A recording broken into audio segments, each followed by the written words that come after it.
Welcome, welcome, welcome to the SubHub podcast. I'm MK Sullivan. And I'm Dani Moreno. And today we have one of the ultimate collaborations for you guys.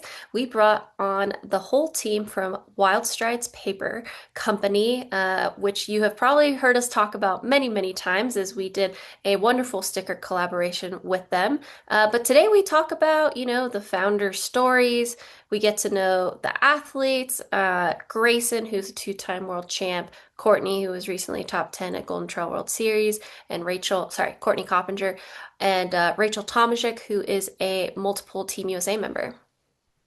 Yes, and we talked to them about how they started the company, well, kind of how Grayson started the company originally, and how the three of them ended up coming together when Grayson expanded from Race and Grayson Training Journals to Wild Strides Paper Company.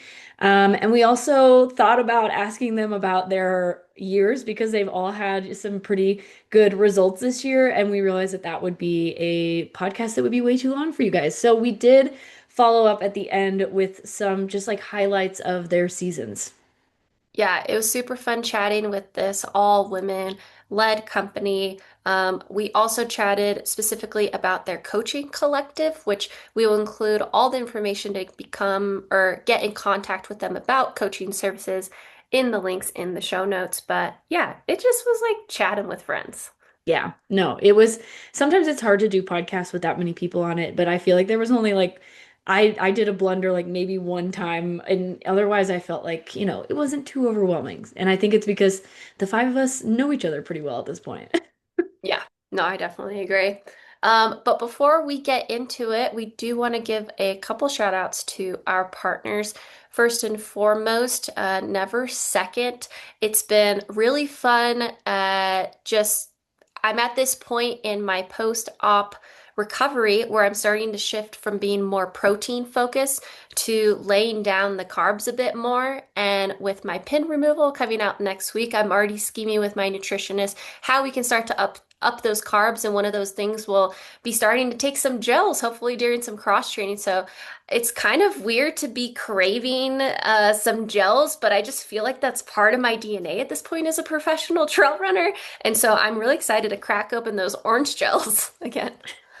Oh my gosh, I love the orange flavor. I totally get the craving the never second though, because my mom moment of the week is that I filled up my water bottle with water. I asked Tommy to change the kids' diapers so that I could like focus on what I was doing. I put the C30 scoops into the cup that I used, put it into my water bottle, and then I got to the pool and I took a sip and I was like, this is water. Oh no. And I came home and the C30 was still sitting there. And let me tell you, it was very disappointing to just drink water in the pool when you're fully expecting some carbohydrates in that bottle. Oh yeah. Was it kind of a harder session once? Yeah, I swam like for the longest I have and the fastest I have in a while. And I was like, the whole time I was mad because I was like, I'm just drinking freaking water. So if you don't want to end up like MK, be sure to use our code SUBHUB25 and stock up on all the goodies. Also, everybody, I personally am starting to do my shopping for Christmas. And for me, one of my top gifts is perishables to give other people. I want them to use something that they can in their daily life. So if you have a runner, an athlete, maybe you just have a kid that's growing and is just craving sugar, consider, yeah, our code SUBHUB25 and get 25% off all of your orders.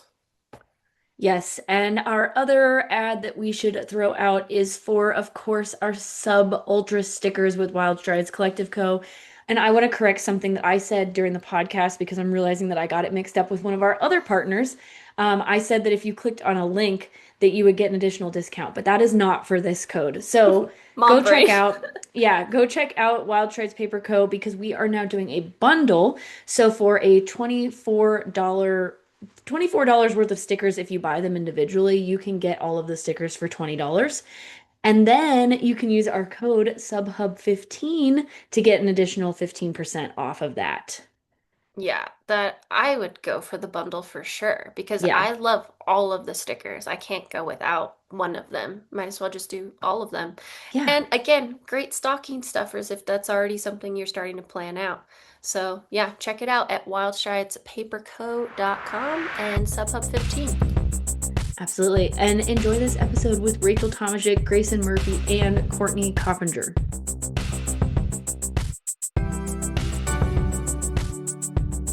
Welcome, a Wild Strides to the Subhub Pod. Subhub Pod. We're so happy to have you guys today. Thank you. Thanks for having us. Woohoo! Woohoo! Well, let's get straight into it. MK and I kind of described this as the founder story, but let's start with Grayson. In your own words, what is Wild Strides? Um, I think as a whole company, it's supposed to be a connection to the running community and building on that community too. And I really like the women founded idea, so I've been leaning into that a lot. And um, Rachel and Courtney definitely support that as well with them being on board. But yeah, I think kind of building like a women's space in the running community and entrepreneurship, and whether that's training logs or the coaching collective, I think it kind of all goes in, and then just kind of like supporting the whole person in that community too, which I feel like we reflect in the training log and the coaching collective as well, which has been pretty fun. So very long words, I guess, to describe what I think it is, but it's a cool community to be involved with. Was there like a specific moment or a race or a conversation that you had with someone else in the community that like made you think, okay, this is like a business that I want to create and not just like an idea that I've had? Um, I think well, the training logs like predate Wild Strides. For they were going on for 6 years before that, and I think it got to a point that it had grown and become so popular that from business side, it was like obvious that I should try and expand it. But I think the community side was big too. Like I always wanted more ways to connect to the community and other than selling a physical product, which is kind of where the coaching collective came in. But I do remember Courtney came to my house and we were talking about it at night in Heber. She was on her way to Colorado, I think, at the time. And she was like, I've always wanted to do my own coaching business. And I was like, oh, we should like do that. We should use Wild Strides platform and do that. And that'd be so cool. And then, yeah, so maybe that conversation is a good point to start with. Yeah, Courtney, can you tell us that interaction kind of from your perspective? Yeah, for sure. I mean, it's funny because um, Grayson, Rachel, and I all came together, like our lives all intersected in 2018 in Flagstaff, where we were all training, whether it was together or beside adjacently. And we were all kind of in the track world. And I remember actually like having specific runs and conversations with Grayson on her debut of this training log and like feeling so inspired that she was, fresh out of college, starting her own professional running career and already like moving into the entrepreneurial space. And like I feel like I shared some sort of kinship with that and really looked up to her in it. And now fast forward to the conversation in Heber, which was in summer of 2024, she had already established this amazing company and Rachel and I had been working together for, I think, 5 years at that time under a different coaching company that was based in Flagstaff. And that like entrepreneurial spirit was still stirred within me, still looking up to Grayson. And also, Rachel and I had conversations in the past where we were like, wouldn't it be cool to do this on our own? And like Rachel and I had those conversations like probably for 20, all of 2023, all of 2024. And we were like, it'd be cool to do it this way, or cool to do it this way, or not be under a specific set of guidelines or people and be creative with it. And so I think all of that, all of those experiences combined led me to sitting in Grayson's basement in Heber on middle of a road trip. And I was like, we started ideating on this and we were like, what if we did it? And I think at that point, Grayson was like looking for more opportunity to move in the more community focused direction. Rachel and I were looking for opportunity to make it our own. And so I was like, okay, wait, let's like call Rachel. Let's like do this. And I just remember feeling like so lit up of like, oh my gosh, is this finally happening? Yeah, so that's what I remember. And Rachel, I guess getting that phone call, like where was your head at? What did that feel like?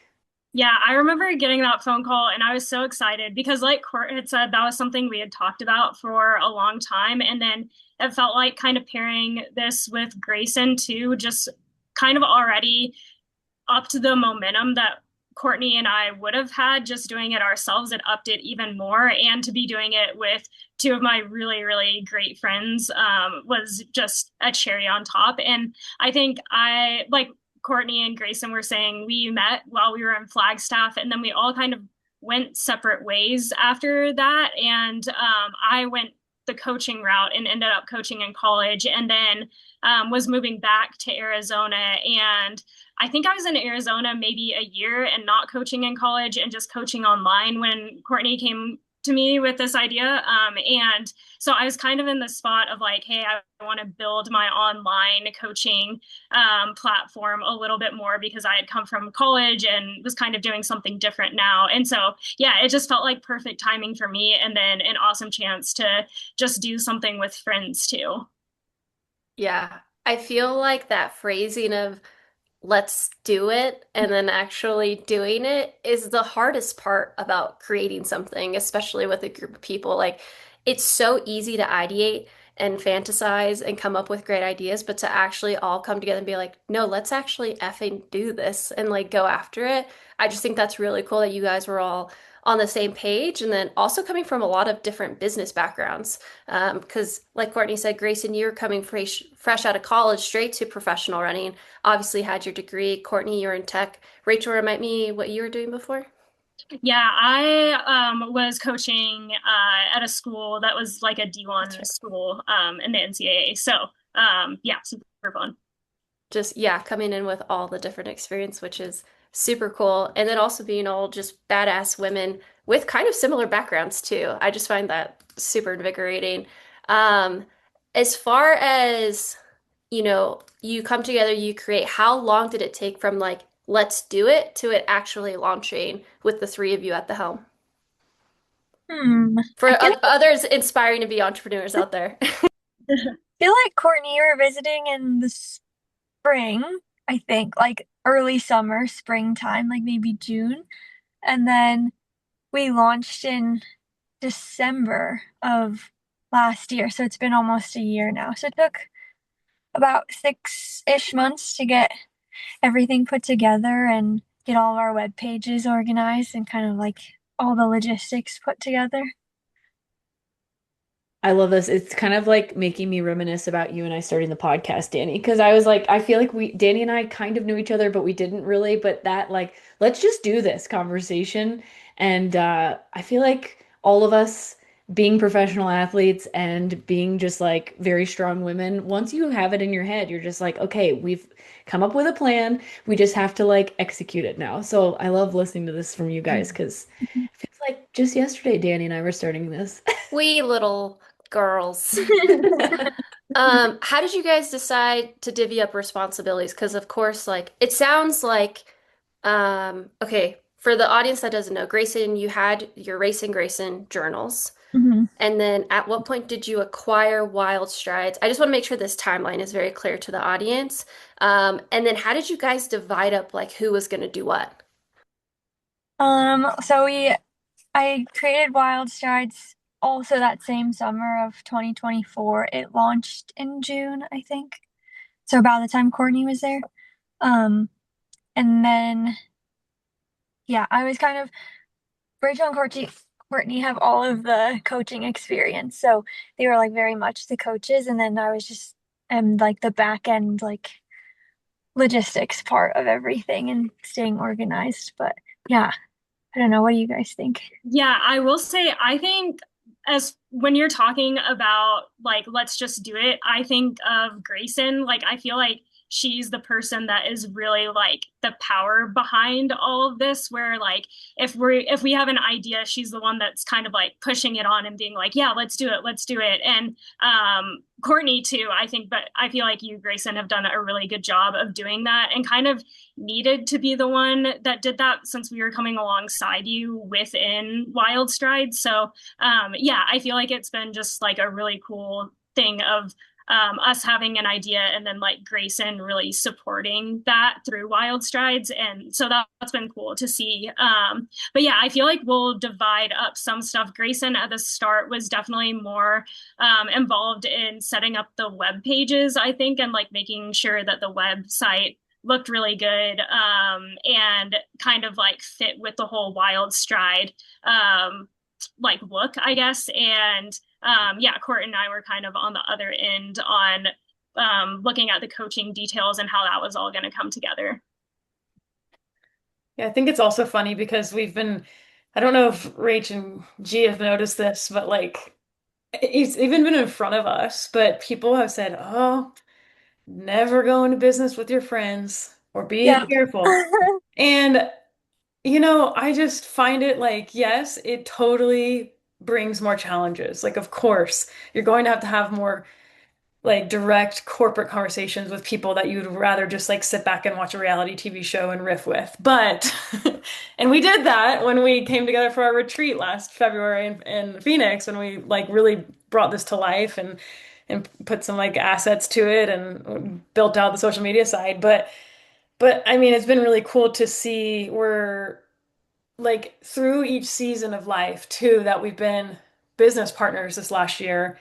There are some months where like one of us might be more radio silent because we're like really honed, like us three together, put together all our responsibilities and all the things we need to do and be, and there's a lot of things happening. And so this is our like, our brainchild, but sometimes that means someone has to step in and take like over this part of the business. And sometimes that means someone else is doing that. And it's been really cool to see kind of like our strengths shine and grow in that. Like, I mean, I hope Grayson doesn't mind me saying this now, but too late. But she had up until this point been more of like the hands-on operational person, and now she's wanting to come into more of the coaching side. And so like Rach and I are like, oh my gosh, let us help you mentor you, inspire you. Like I can't wait to catch up and see how that's going as she like eases her way into this world. And like at some points, I've wanted to really jump in on the marketing stuff. And so it's been a really cool, ripe ground for us all to like go after things that are inspiring us. While also like finding out what we're good at and what we're not good at. And like, wow, maybe I'm not good at this. Someone is in there picking up the slack. So I feel like it's been a work in progress, but it's been really cool to work together with these two women, and I trust them with like everything. And sometimes I feel so bad because sometimes I'm like, oh my gosh, I need to be putting me more work in. But I know they're not sitting over there ruminating that I'm not putting the work in, right? Because we all just have busy lives and it's just complex, but it works. Yeah. And I will say too, I think we do a really good job of kind of separating the business part from the friendship part. Like, Grayson was in town for like in Boulder, where Court and I live, for like just a short amount of time, a couple weeks ago.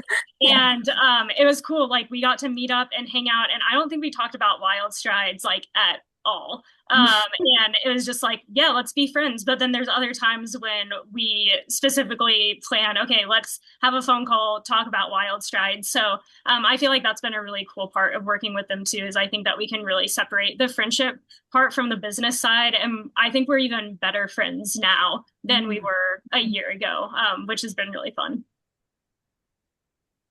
Wow, that is amazing, all of it.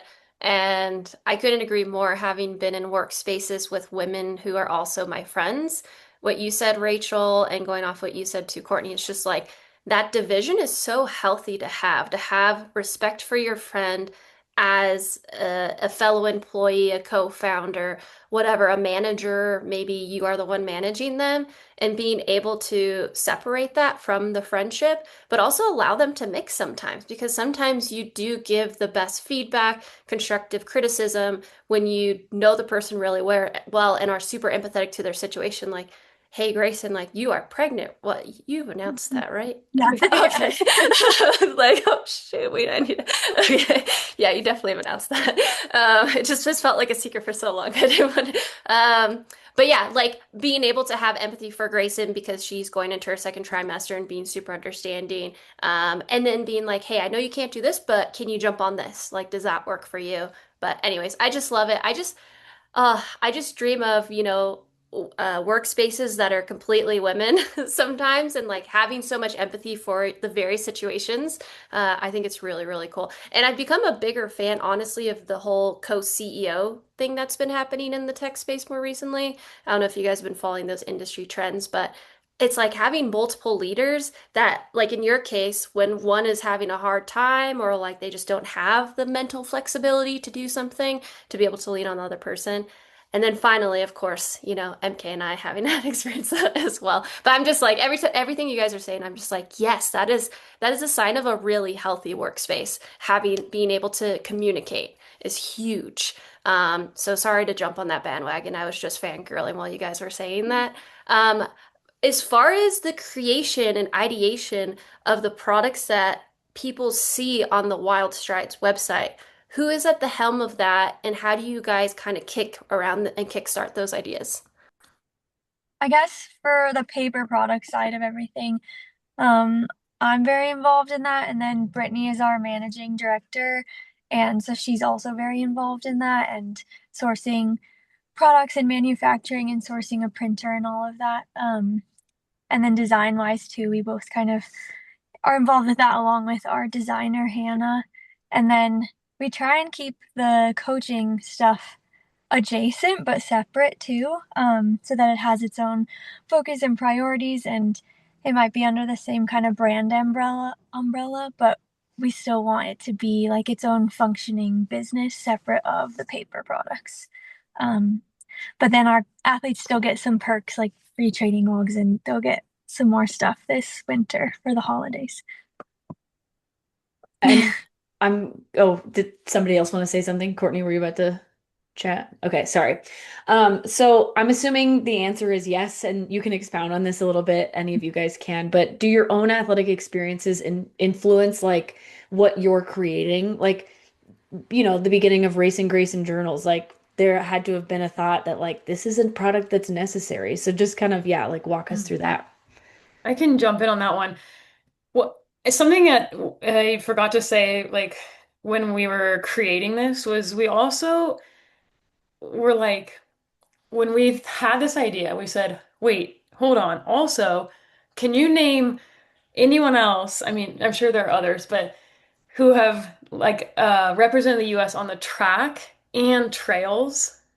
We felt that we had such a unique blend of our own athletic experiences to fill a niche that we're now seeing professionals do, this like hybrid unicorn style racing.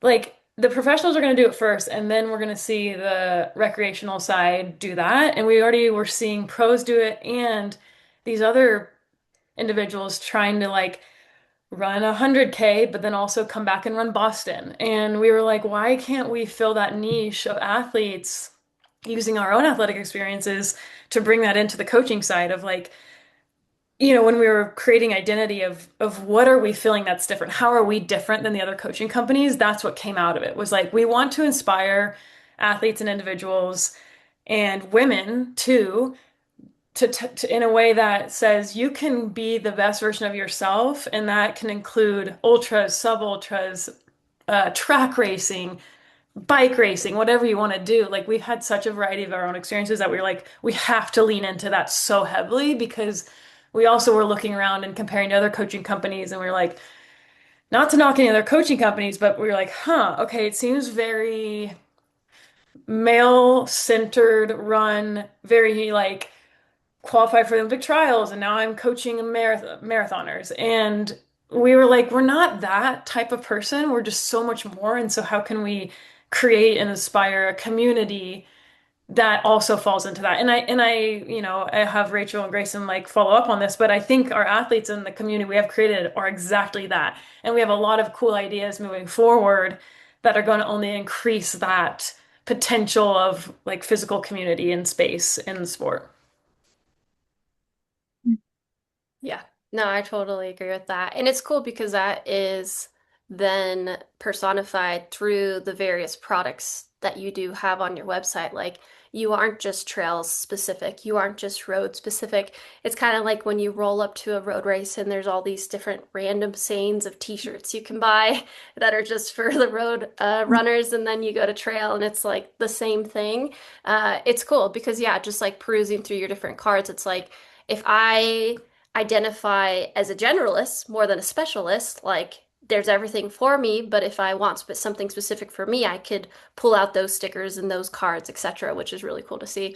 But yeah, Hmm. Courtney, I couldn't agree more. That's definitely something MK and I wanted to know, as well as just how versatile you guys are all, and just like great examples for upcoming runners in the sport to be like, just choose what makes you happy. You don't have to stick in one lane. You can if you want, if that makes you happy, but choose whatever you want. And then on all the variety of surfaces you run, you'll probably be inspired to start a company with your best friends along the point. So there you go. Yeah, that's true. And I think that was something that's been cool to see. Like, I feel like Grayson and Courtney were some of the first ones to go from the track and then get into trails. And like that time when they were doing it, that was like the first kind of generation of runners that were going from track to trail. So it's been cool just seeing that, like people like them inspiring the next generation too. Hmm. So, what has been your guys' most popular product so far? And like, did it surprise you, or was it something that you kind of always expected?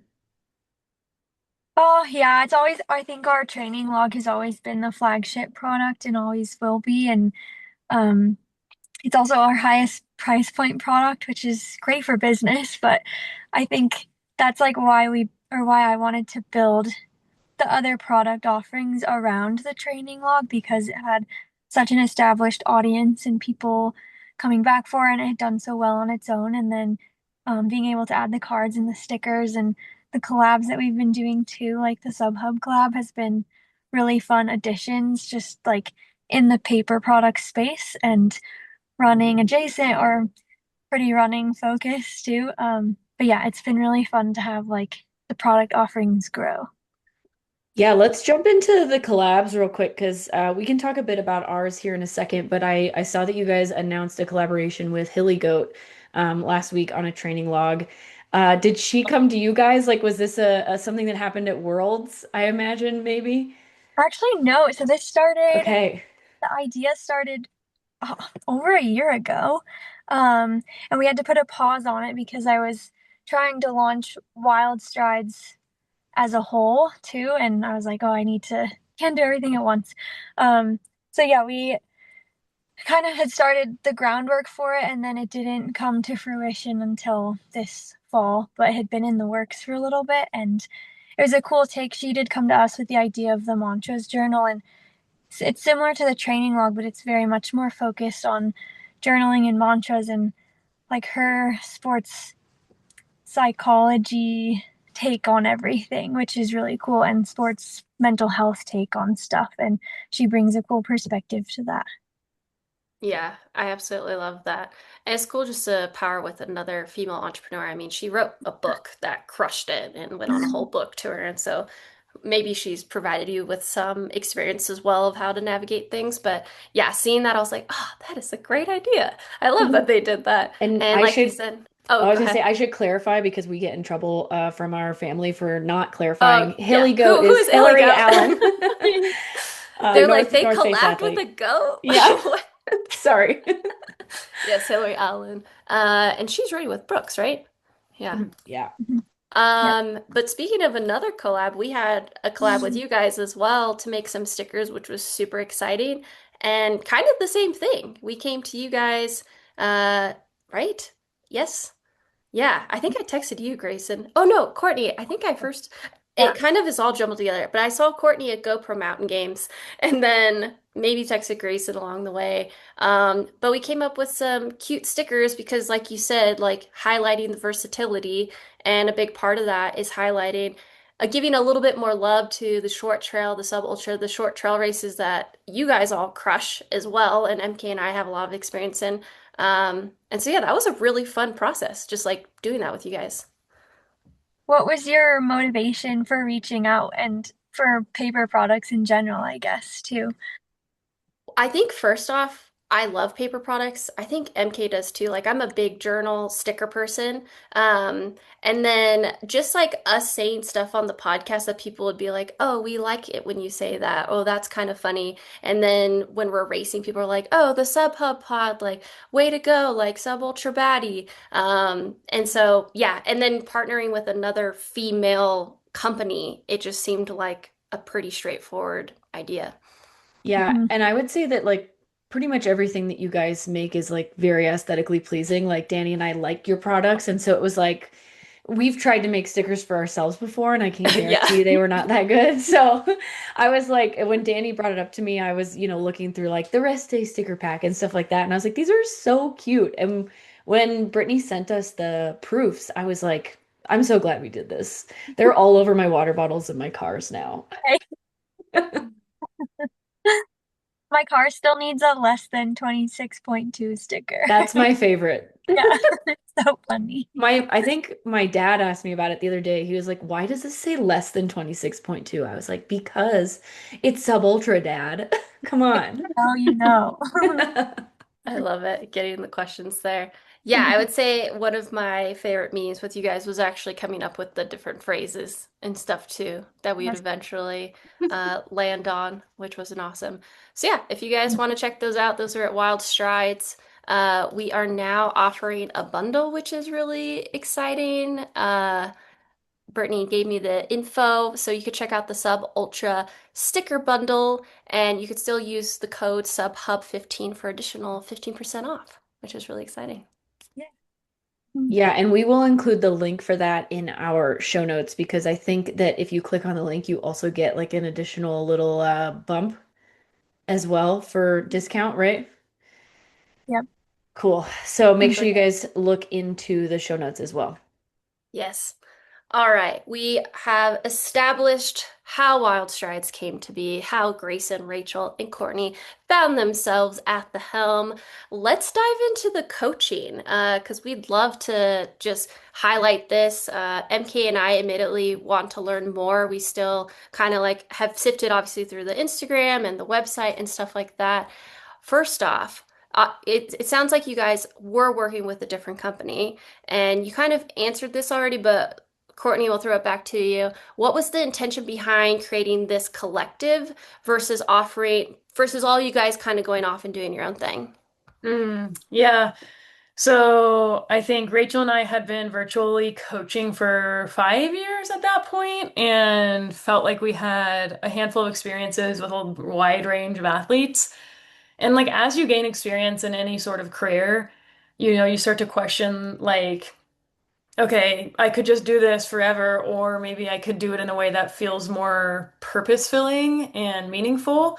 And so I think, yeah, just like taking our past and like trying to put it forward in a way that felt more than I don't know, like also trying to fill a niche that we hadn't like seen being filled in the coaching world. Rach, do you want to add to that?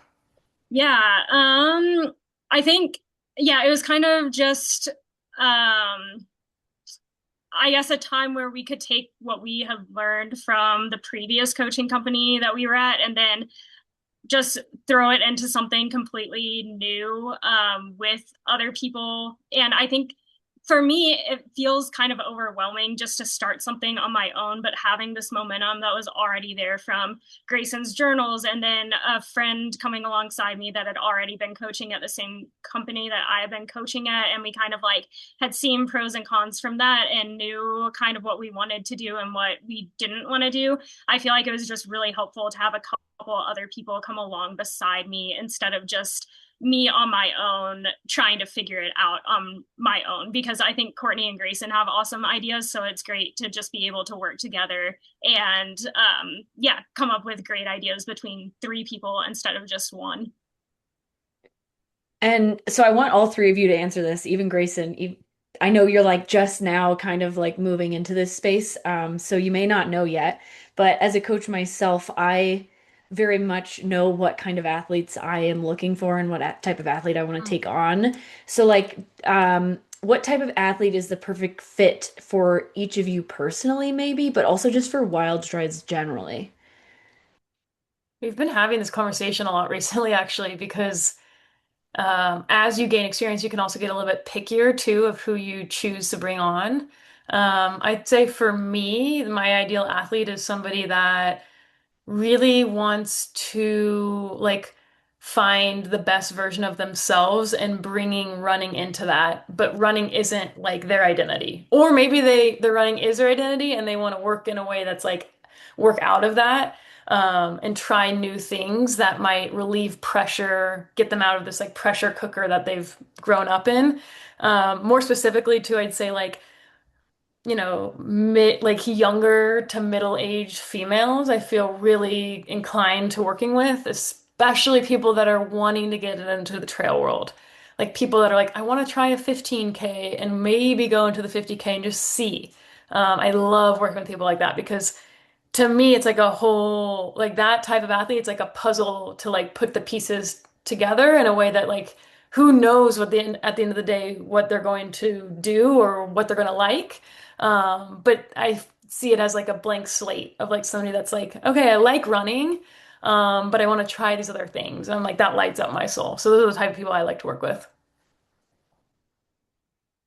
Yeah, I think I Courtney and I work well together because I think those are great athletes for Courtney, and I think I do enjoy sometimes coaching somebody that's just getting into running, but I really, really love when people have big dreams and big goals and they're like going for something that maybe they don't think that they could do. And so I guess maybe I come in at coaching a little more of the more experienced runners that have those big dreams and goals. So I think we kind of have a perfect balance where Courtney maybe can take on some of the athletes that want to explore a lot of different things. And then I can take on a lot of the athletes that are like, this is what I want to do. And this is my big goal and like help me get there. I think for me, probably a combo of Rachel and Courtney, and I'm so new to, I mean, I've coached a handful of people very casually and mostly family and close friends. So this is the first time I'm like coaching people for real. And I think I'm really interested in people that are kind of multi-sport athletes with big running goals, but I feel like I consider myself multi-sport. And I like if they have some bike goals too, or they like cross-country skiing or uphill skiing or whatever it is, like incorporating all of that into the training plans. And so on top of them being kind of holistic people, I think that excites me too, of incorporating like multiple sports into a training plan.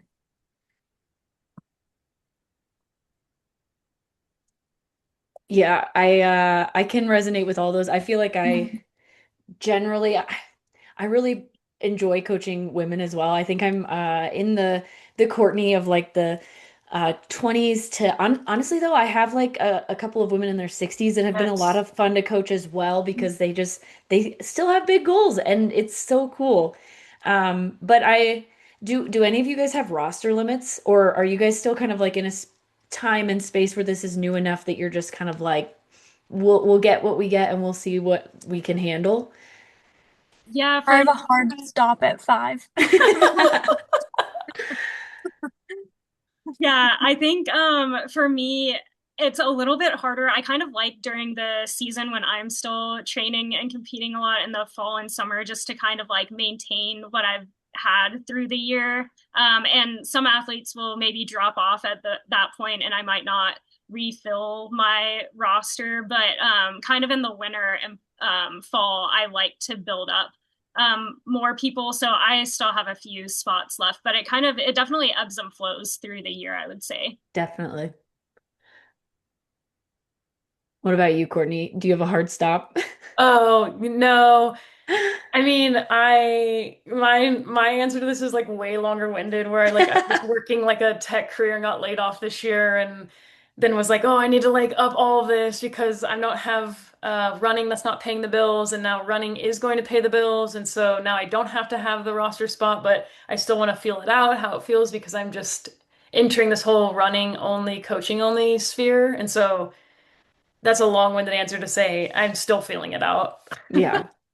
I do think that one of the things that plagues coaching generally, and especially trail coaching, is not having roster limits, like just getting things getting out of hand for some coaches. Oh yeah. At least just like talking to athletes that have come my way from other directions. And so I think it's respectable to still be filling it out, but also like with what Rachel was saying, like it's nice because all of us are professional athletes to just like remember during the summer, like, oh, taking on new athletes actually takes like a month and a half of my time to like figure this out. Like I can't just add 5 athletes while I'm also trying to, like train for a 50K. That's a lot of work. Mhm. Right. And I want to be fair to the athlete too, because I want them to be able to reach their goals and feel like they get attention from their coach and things like that. So, yeah, definitely. I think it's important to kind of limit your roster spots when you don't have as much time to take on new athletes.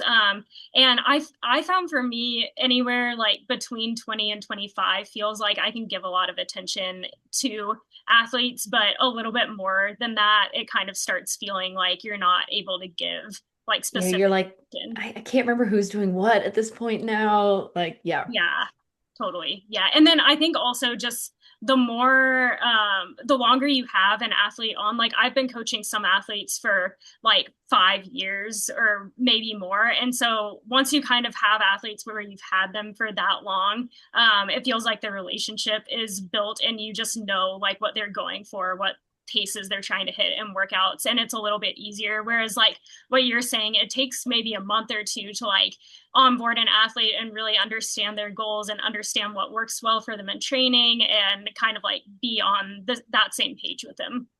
Yeah. That's awesome. Well, if you folks want to check out the Coaching Collective, go out to wildstridespaper.com, click in the header Coaching Collective, and you'll see a drop down where you can read all about it, submit an inquiry. You'd probably talk to one of these lovely ladies on the other side of that.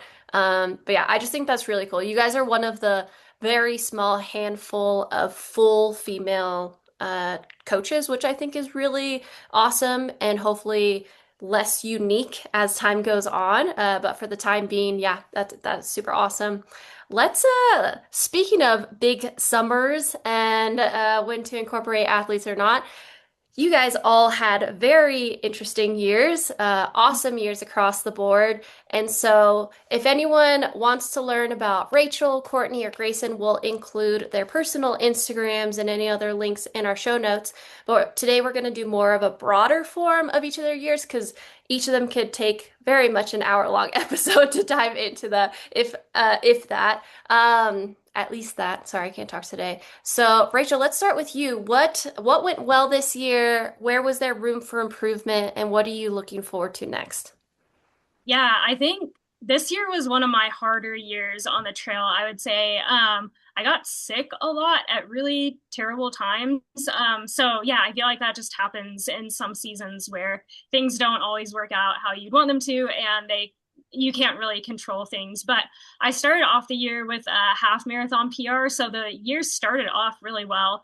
And then yeah, I was sick at like 2 of the USA championships that were team chances to make the world team. So I ended up missing those teams, which was definitely a bummer. I got some weird sickness where I went like hypothermic for a couple weeks, like my temperature was really low. And then I got COVID right after that. I kind of recovered from that and had a big PR at Series and All and did well in one of the Golden Trail Series races the week before that one. And then was feeling like I was building some momentum toward the final and then got COVID again at the Golden Trail Series final. So 3 or 4 like pretty big sicknesses this year that were around races and yeah, just kind of not at great times. So yeah, it was a harder year for me, but yeah, I was really happy with a half marathon PR, and I think I ran like 9 minutes faster than I ever had at Series and All. So I feel like it still showed growth. It just wasn't like every race was on point. So yeah, a little bit of a bummer of a season, but I still feel like I grew a little bit and hopefully built some fitness for the future too. So yeah, I'm thinking now about goals for next year. I think it's a little bit hard because I feel like races don't really release race schedules until December, January, but I am really loving the sub ultra distance and the trails, and so I'll probably keep focusing on that. We love to hear that. I'm sorry it was such a hard year. Um, Thanks. yeah, those years are just not fun. And then, yeah, you like pick yourself back up and you're like, what the heck? What is happening? But yeah, couldn't agree more. You still have all that training in your legs and blessing in disguise. You don't know why that happened until you have a couple more months and then you're like, oh, I actually feel incredible all of 26. Um, Yeah. but yeah, having that huge PR of a Sears and Al, that alone, I would have led with that. Like that is such a hard race to like improve on. Just seeing the pros that go year after year, it's like sometimes you just get that one big year and that's it, but like that is a freaking hard race.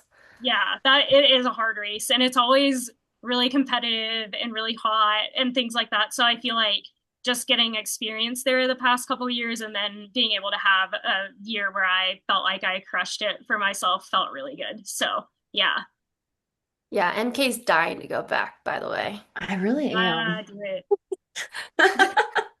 One I of was these saying that years. sarcastically. I I thought you know. weren't anymore. No, I Sears and all is like it's a crux of a course for me for sure. Like It's because like a I had bad a bad day ex-boyfriend. there. Yeah, a bad ex-boyfriend exactly. I had a bad day there, so part of me is like I'm never going back, and the other part of me is like God, I gotta redeem myself. Yeah, it's kind of like a magnet, I feel like. You like say that you're not gonna do it and then it like pulls you back in And somehow. then you get an invitation, and you're like, ah, shit, I'm going, Yeah. aren't I?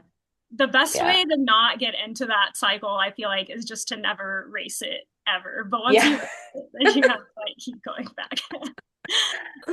Oh man. All right. Same question to you, Courtney. What's one thing you're proud of, something you learned, and looking forward to 2026? And I also love that little summary too that Rachel did, if you wanna. Yeah. Sure, yeah. I mean, this year to me was like a career changing year.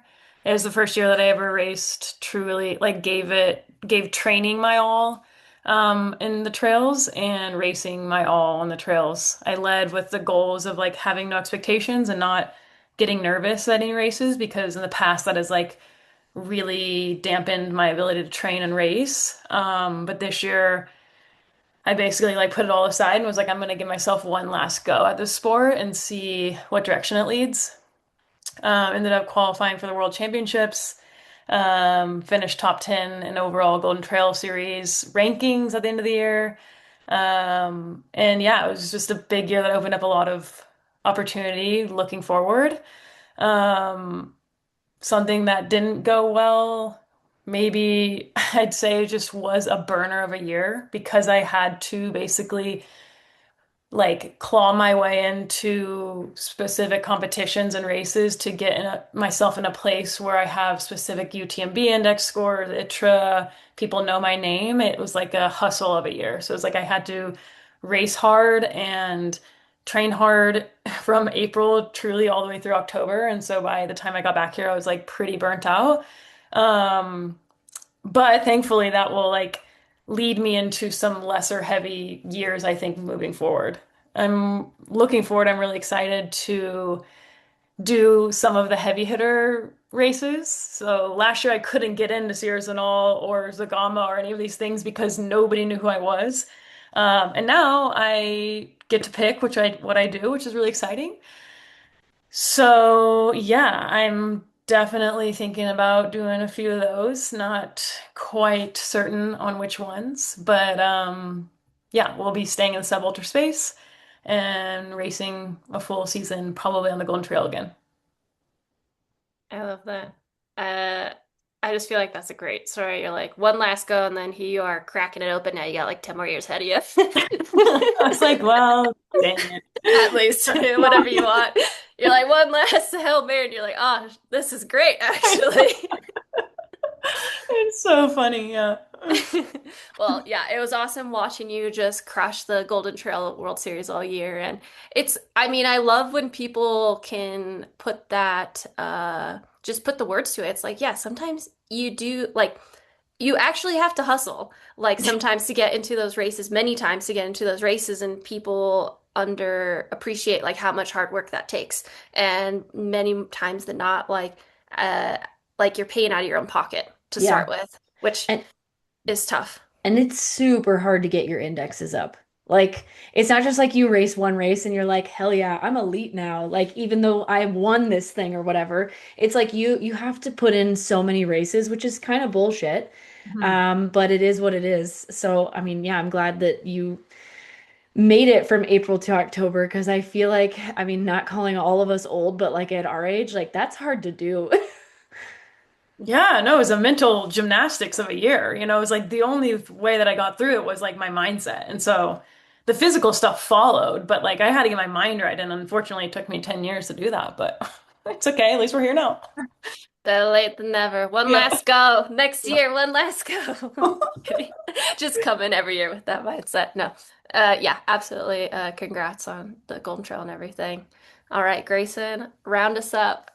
Okay. Well, first of all, I would like to say I've been so inspired all year watching Courtney and Rachel, and to see Courtney and her character arc has been like one of the coolest things. And to see her like at her low and then where she is now, and she's totally blossomed. And I don't know how many times I've been like, how did you do this? Like, I'm so nervous for races. Tell me how you cracked this code. And then Rachel, I feel like you just kept getting up, like getting knocked down and getting back up time after time, and you like rallied every time, and that was really cool. So I have cool friends, you guys. But anyway, for my own season, I would call it shocking if I had to give it like one word.